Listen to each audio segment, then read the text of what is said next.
Indian news ma wakɔ aba assign de ba wɔn kasa fidie so bio. Na maka trust before anything else na just a share na ebiem nso kwa na wo subscribe to your channel no. What's the political news there? Never governance. Be catch you sa pan put to forma yet. Na pan to forma yet there. Ani na nsɛm foforɔ bi nso asan esi. Benim sɛ wo de nsɛm ade ba nyina na ya na ya wo tɛ na ya wo hwɛ na ya wo fɛ nso so.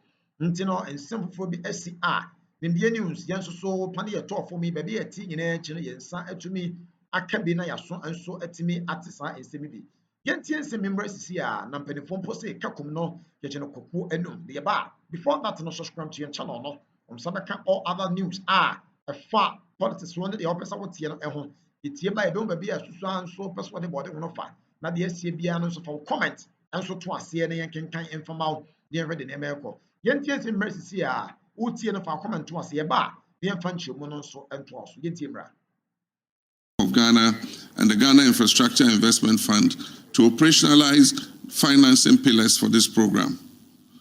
Cabinet has approved amendments to the Ghana Investment Promotion Center Act and the Labour Act to include specific clauses regarding 24-hour operations.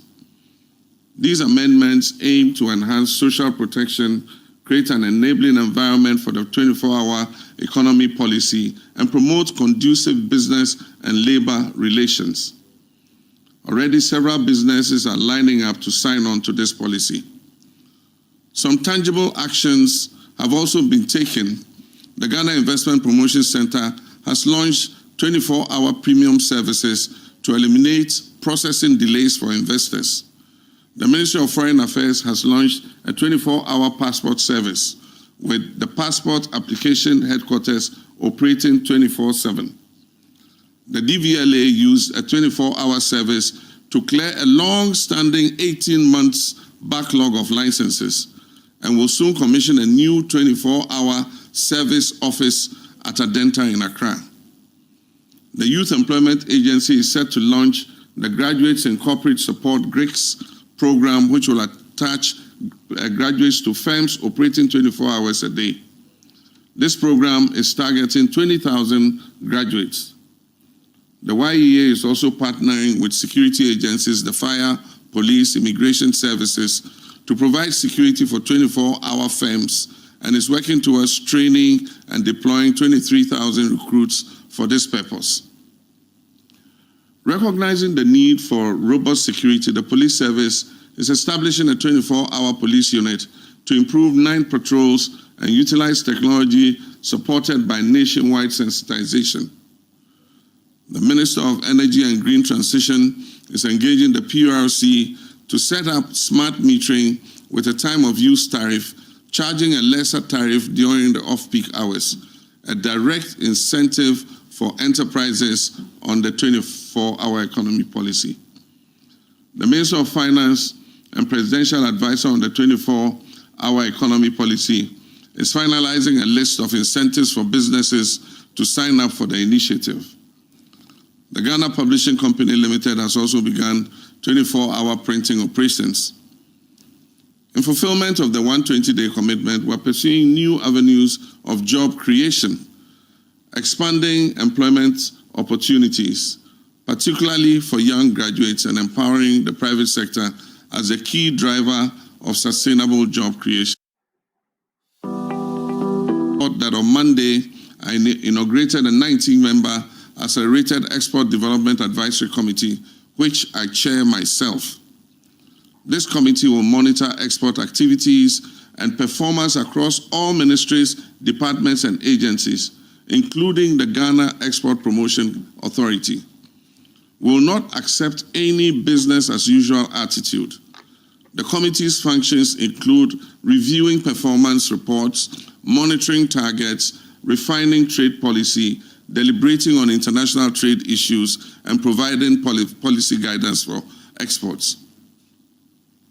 Ghana's export sector faces challenges, including cumbersome documentation processes, requirements from under-resourced regulatory bodies, and inefficiencies at our ports. According to the International Trade Center, these inefficiencies cost Ghana $4.3 billion yearly in losses. export losses. Sectors such as fisheries face contamination issues, and vital segments including women and SMEs remain underrepresented in our export sector. Establishing the Accelerated Export Development Authority Committee is crucial as a central platform for coordinating reforms, driving execution, and unlocking Ghana's full export potential. Under this Accelerated Exports Advisory Committee, our bold strategy to grow non-traditional export earnings by several multiples over the current $3.5 billion exported annually by at least 2028. The Africa Continental Free Trade Area offers an unprecedented opportunity, and we're positioning Ghana as a regional manufacturing and export hub. This year, we aim to triple the number of companies certified under the African Continental Free Trade Area Rules of Origin. We intend to scale up our export readiness, training for youth and women, and expand into new markets while consolidating our existing partnerships. Ghana will become a hub for products, digital services, knowledge exports, and our creative industries. Convening a national consultative conference on education. I promise to convene a national consultative conference on education to build consensus on the necessary improvements to our education sector. I'm glad to report that this promise has been fulfilled. Over 2,000 proposals were received, including a survey on free senior high school with 20,000 respondents. The report on the consultations will be ready by the end of May 2025 and will be made public. The extensive consultation was crucial to building a genuine national consensus for sustainable reform in our education sector. The no academic fee policy for all first-year students in public tertiary institutions was a key promise to ease burden on families and expand access to higher education. My government has taken concrete steps to implement this. 452,940,012 Ghana cedis has been allocated for the payment of academic facility user fees for 156,294 first-year students in public tertiary institutions for the 2025 academic year. Get Fund has also been instructed to pay the fees directly to the tertiary institutions, ensuring timely disbursement. The No Fee Stress application portal has been developed and is now live for first-year students to register and authenticate their eligibility for this government funding. Introducing social interventions, free tertiary for persons with disability, and Mahama Cares program. We're committed to introducing vital social interventions like the free tertiary education for persons with disability and the Ghana Medical Trust, otherwise a fund otherwise called Mahama Cares.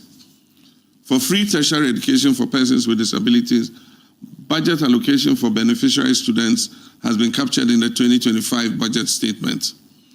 The Minister for Education has made relevant data available for Get Fund so that it can prepare for the payments for this 2025-2026 academic year.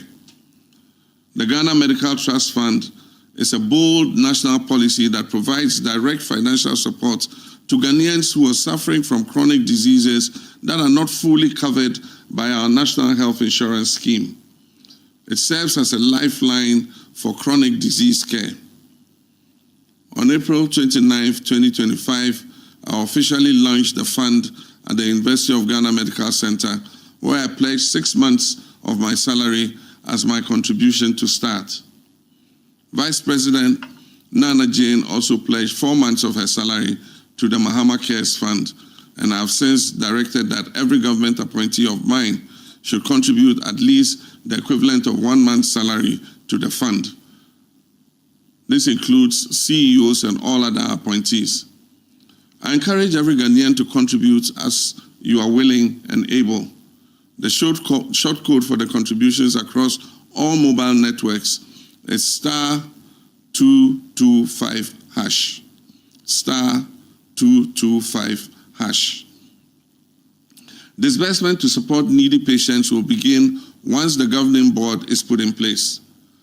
The draft Ghana Medical Trust Fund bill is ready and will be presented to Cabinet at its next sitting for approval and forwarded to Parliament when it resumes from recess. We are united in this mission to touch lives and bring health, healing, and hope and joy to our people. To improve menstrual hygiene, management, and remove barriers to education, I promise to reintroduce the distribution of free sanitary pads to female students in primary and secondary schools.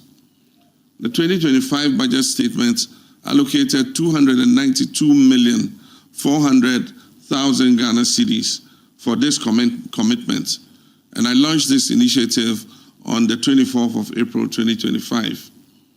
Procurement is ongoing for over 6 million sanitary pads, with each student receiving 3 packets per term at the basic level and 4 packets per semester at the secondary level. Distribution will be done through the Ghana Education Service structure to all 261 districts, ensuring that no beneficiary is left out. The distribution will be accompanied by health education. A cornerstone of our commitment to good governance and accountability is tackling corruption and eliminating waste. I promise to initiate inquiries and forensic audits into several critical matters of public interest. This war against corruption continues unabated. The Minister for Health is reviewing the Auditor General's report on the COVID-19 expenditures. After the review, the appropriate actions will be taken. The Sputnik V scandal is under investigation. The Minister for Finance has launched an inquiry into the collapse of indigenous banks and financial institutions. And make no mistakes, facts will be unearthed, culprits will be punished, and lessons will be learned. The Minister for Energy and Green Transition has commenced investigations into the PDS scandal. Deloitte & Touche is conducting an independent audit of the National Cathedral project. I expect their report by the end of this month. A number of officials have been invited and questioned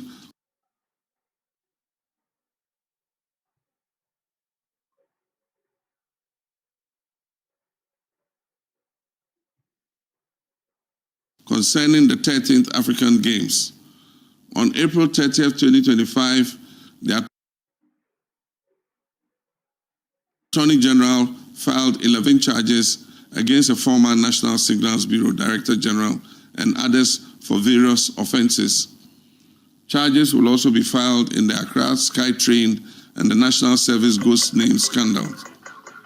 The Office of the Presidential Advisor on Corruption will continue to receive complaints and reports regarding graft for onward transmission to the Attorney General, building on the success of the oral mechanism, which received over 2,000 complaints in just a few weeks. As promised, my commitment to fighting corruption is not limited to recovering loot from past appointees. We will also ensure that our own appointees serve Ghanaians responsibly and are held to the highest standards of accountability. To reinforce public trust and ensure equitable access to state resources, I pledge to implement a government policy prohibiting political appointees from purchasing state assets. Reports of former officials acquiring public properties after regime changes have eroded public trust, particularly the alarming surge under the previous administration. In response, our policy prohibits all political appointees, their assigns, and closely associated persons from purchasing state assets. Section 5B of the Code of Conduct provides a clear sanction, immediate termination of appointment if an appointee is found to be in the process or has purchased any state asset directly or indirectly. Allocating seed money for the Women's Development Bank. We promise to allocate seed money to establish the Women's Development Bank to empower women entrepreneurs and promote economic inclusion. Accordingly, 51,300,000 Ghana cedis was allocated in the 2025 budget for this purpose. We're finalizing the working structures of the Women's Development Bank, and details will be made public soon. Priority job creation programs. Job creation is a top priority for my administration. We promise to launch the Ejumara National Apprenticeship and 1 million coders program in the first budget. These programs are designed to stimulate youth employment, entrepreneurship, and innovation. The Ejumara program has been launched to train and support 10,000 youth-owned businesses annually, and budgetary allocation has been made for that. 2,000 viable businesses will receive funding based on scalability and the potential to create jobs. This program targets Ghanaian-owned youth-led businesses across all educational backgrounds, with specific directives to allow access for women and persons with disability, unemployed, and out-of-school youth, and our vulnerable populations. Under the National Apprenticeship Program, the goal is to provide vocational training for more than 500,000 young Ghanaians over the next 5 years, beginning with an initial 10,000 apprentices. The beneficiaries will receive training in high-demand sectors. They will receive stipends and starter toolkits and certification at the end of their training. A dual apprenticeship model blending classroom instructions with hands-on training will be used. I've directed the prioritization of women. At least 45% of apprentices must be women, and persons with disability, at least 5% of trainees must be persons with disability and marginalized groups. The 1 million coders program is a cardinal initiative for a digitally inclusive, data-driven economy. 1 million young Ghanaians will be trained in digital skills for the business process outsourcing and KPO sectors. The pilot training began in the Greater Accra, Ashanti, Bono, and Upper East regions. The technology sector is a key pillar of Ghana's economic reset, and we're taking bold steps to equip our youth to be the future of work. Commence review of Customs Amendment Act 2020. To rescue the local automotive repair industry, we promise to begin the review of the Customs Amendment Act 2020 to remove the law banning the importation of salvage vehicles.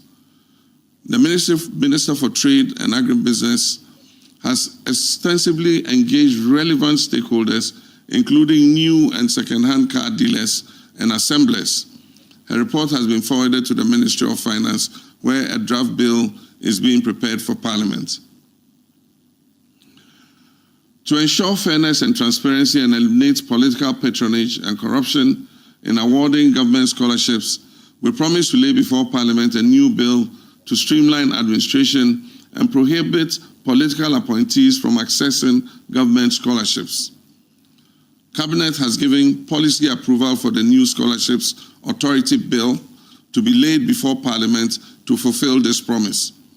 I hope Parliament will consider and pass this bill expeditiously when it resumes sitting. This bill will establish the Ghana Scholarships Authority, a fair and transparent system focused on needy and deserving students and national development priority areas.